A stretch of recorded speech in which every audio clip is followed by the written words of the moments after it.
Chairman Pakistan Tehreek Insaf Imran Khan نے باجوڑ دھماکے کا مذمت کرتے ہوئے کہا باجوڑ میں بم دھماکے جس کے نتیجے میں 40 قیمتی جانیں ضائع جبکہ 150 افراد زخمی ہوئے پر نہایت رنجیدہ ہوں۔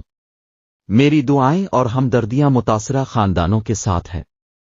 ملک بھر خصوصاً خیبر پختونخوا میں دہشت گردی کے واقعات میں اضافہ ہماری ترجیحات کے اثر نو تعاون کا تقاضا کرتا ہے۔ اہل اقتدار سیاسی انجینئرنگ سے رخ موڑ کر دہشت گردی کے انسداد کو ریاستی وسائل اور کوششوں کا مرکز بنائے۔ پاکستان دہشت گردی کی ایک اور لہر کا ہرگز متحمل نہیں ہو سکتا۔